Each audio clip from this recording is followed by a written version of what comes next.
प्यारे देशवासियों, नमस्कार।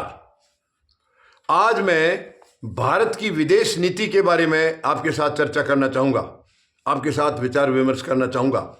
भारत की विदेश नीति इतनी खराब कभी नहीं रही है जो आज है। समझ में नहीं आ रहा है प्रधानमंत्री महोदय आखिर चाहते क्या हैं। इनकी देखिए विदेश नीति। आपको मालूम है प्रधानमंत्री महोदय ने जब पद संभाला था उससे पहले चुनाव के लिए जो प्रचार करते थे, लंबे लंबे भाषण देते थे, बहुत लंबे लंबे, जो आज शायद इनको कहीं भी याद नहीं है, सब भूल चुके हैं। ये याददाश्त इनकी शायद बहुत कमज़ोर है, लेकिन दुश्मनी निकालने की याददाश्त इनकी बहुत तेज़ रहती है। कभी किसी ने इनके गलत नीतियों के खिलाफ अगर कुछ कह दिया उसको कभी नहीं भूलते, ये उसको नतीजे तक, अंजाम तक पहुंचाते हैं। तो यहाँ याददाश्त इनकी कमज़ोर होती है, केवल जहाँ देश को कमज़ोर करना है तब कमज़ोर होती है। दोस्त को मजबूत करना है वहाँ याददाश्त बहुत अच्छी है इनकी। अब आप देखिए, ये उस टाइम कहते थे कि चीन के साथ आंख मिला करके, लाल आंख करके हमारे प्रधानमंत्री को बात करनी चाहिए। यानी पूर्व प्रधानमंत्री जो स्वर्गीय मनमोहन जी, जो आज दुर्भाग्य से हमारे बीच में नहीं है, उनके बारे में कहते थे कि प्रधानमंत्री महोदय को चीन के साथ लाल आंख करके बात करनी चाहिए। और जब से खुद प्रधानमंत्री बने हैं वो इनकी लाल आंख गायब हो गई हैं। लाल क्या, मैं समझता इनकी आंख है भी यानी नजर नहीं आ रही है, क्योंकि चाइना के साथ कभी आंख मिलाने की कोशिश की नहीं इन्होंने, आंख मिली नहीं है। अब आप देखिए 2020 की घटना, हमारे 20 जवान शहीद हो गए थे। आप लगाइए, 1962 की लड़ाई के बाद ये पहली घटना थी, दुर्भाग्यपूर्ण घटना। 20 जवान शहीद हो गए। मूर्खता किसकी थी? या तो सरकार की और उधर चीन की। इतना बड़ा विश्वासघात हमारे साथ किया है, और 4000 किलोमीटर के करीब जगह पर चीन कब्जा कर चुका है। ये चीजें तो पार्लियामेंट में भी कई बार उठी हैं, संसद में उठी हैं, लेकिन प्रधानमंत्री महोदय टस से मस नहीं हुए हैं। और आपको ध्यान होगा प्रधानमंत्री महोदय ने एक बार कहा था, टीवी चैनल पर कहा था कि 1 इंच भी जगह में ना कोई घुस आया है ना कोई घुसा हुआ है।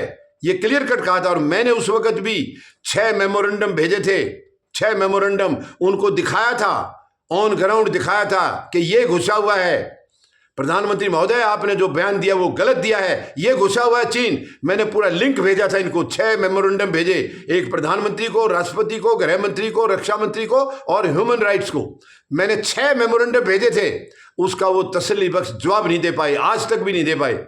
उसी वक्त मैंने मेमोरेंडम भेजा था, 5 साल हो गए हैं, आज तक जवाब नहीं आया तसल्ली बख्श। आप देख लीजिए।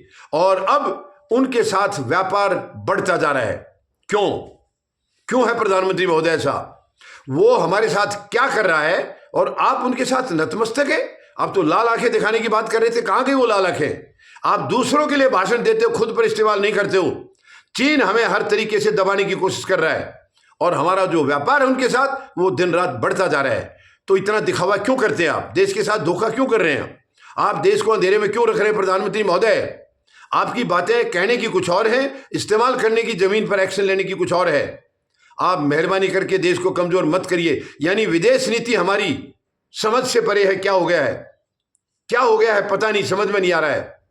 आप उधर अभी प्रधानमंत्री महोदय जैसे थाईलैंड में गए, हालांकि दूसरे वीडियो में मैं बता चुका हूं, थाईलैंड में गए हैं। वहां बांग्लादेश के जो सरकार के मुखिया हैं, मुख्य सलाहकार मोहम्मद यूनुस, उनके सामने नतमस्तक हुए हैं। शर्म ना कहिए, जिसको हमने पैदा किया है, हमारा बच्चा है बांग्लादेश, आप उसके सामने भी नतमस्तक हैं। अमेरिका के सामने आप नतमस्तक हैं। ठीक है, अमेरिका बड़ा देश है, लेकिन हम उनके गुलाम नहीं हैं, हम उनकी मेहरबानी की रोटी नहीं खा रहे हैं, फिर क्यों? और चाइना के सामने आप देखिए लगातार व्यापार बढ़ रहा है, आप उनको एक शब्द भी नहीं करें। आप प्रधानमंत्री महोदय पुराने जो थे, स्वर्गीय मनमोहन सिंह जी, उनके लिए क्या क्या बोलते थे प्रधानमंत्री महोदय? कम से कम एक आध बार याद कर लिया करो उन बातों को, जबकि उन्होंने कभी ऐसा नहीं करा था। और कोई चाइना की हिम्मत नहीं थी उस टाइम में। 1962 की लड़ाई के बाद चाइना की हिम्मत नहीं थी, लेकिन आपने 20 जवान भी हमारे आपकी गलत पॉलिसियों की वजह से वो शहीद हुए हैं, और आप फिर भी उनके साथ व्यापार कर रहे हैं, व्यापार बढ़ाते जा रहे हैं। क्यों? हम अपने यहाँ व्यापार क्यों नहीं बढ़ा सकते? अपनी मैन्युफैक्चरिंग क्यों नहीं कर सकते? आपने तो लंबे चौड़े भाषण दिए थे, आपने तो मेक इन इंडिया कहा था, कहाँ गए वो मेक इन इंडिया का नारा? क्यों दूसरों के ऊपर आप डिपेंड हैं? क्यों अपने देश में नहीं कर सकते? रोजगार पैदा होगा, लेकिन आपकी रुचि ना रोजगार देने में है, ना भूखमरी को खत्म करने में है, युवाओं को पैरों पर खड़ा करने में आपकी रुचि है ही नहीं। आप युवाओं को बर्बाद कर रहे हैं। ये बहुत गलत पॉलिसी है प्रधानमंत्री महोदय। मेहरबानी करके ये दोगली चाल बंद करिए। आप दूसरों को शिक्षा देते हैं कि वो चीन से आंख मिला के बात नहीं कर रहे हैं, और आप उनके सामने खड़े भी नहीं होते हैं। लगातार व्यापार बढ़ा रहे, तो उनका तो धंधा चल रहा है, तो क्या आपकी अंदर से कोई सेटिंग है? अंदर खाते उनके साथ कोई रणनीति बना रखी है क्या? देश को बताइए प्रधानमंत्री महोदय, देश जानना चाह रहा है। देश को अंधेरे में मत रखिए। वो लगातार हमें टॉर्चर कर रहा है, लगातार हमारे एरिया पर कब्जा कर रहा है, हमारी जमीन पर कब्जा बढ़ता जा रहा है उनका, और आप उसको मानने तक के लिए तैयार नहीं है कि कब्जा किया है। चीन को तो आप जब बोलेंगे आप उनको मान भी नहीं रहे हैं। यानी आप इतना डर गए चीन से कि चीन जो नाजायज कर रहा है उसको कहने में भी आपको दिक्कत आ रही है। जमीन पर कब्जा किया तो ना कोई घुसाया है, और बाकी तो आप बिल्कुल नतमस्तक हैं ही हैं। प्रधानमंत्री महोदय, ये समझ से परे है और देश बर्दाश्त नहीं करेगा, बिल्कुल देश बर्दाश्त नहीं करेगा। महामहिम राष्ट्रपति महोदय से भी मैं निवेदन करूंगा, अपील करूंगा, कृपया प्रधानमंत्री को निर्देशित करें कि ये धंधा बंद होना चाहिए। झुकने की जरूरत नहीं है चाइना के सामने, और उनसे व्यापार बंद कर दीजिए। अगर वो हमारी बातें नहीं मानते हैं तो हमारे एरिया को आप लीजिए वापस, जिसको आप कह रहे थे कि आया ही नहीं है, घुसा ही नहीं है। मैंने आपके पास सबूत भेज रखा है, मैंने भेज रखा खुद अपने लेवल पर, और विपक्ष और ये सब बातें करे वो अलग हैं। तो मेहरबानी करके प्रधानमंत्री महोदय ये धंधा बंद करिए, देश को कमजोर मत करिए। देश बहुत मजबूत है, भारत बहुत मजबूत देश है, आत्मसम्मान का देश है ये, लेकिन आप उसको कमजोर कर रहे हैं। ये धंधा तुरंत बंद होना चाहिए। धन्यवाद।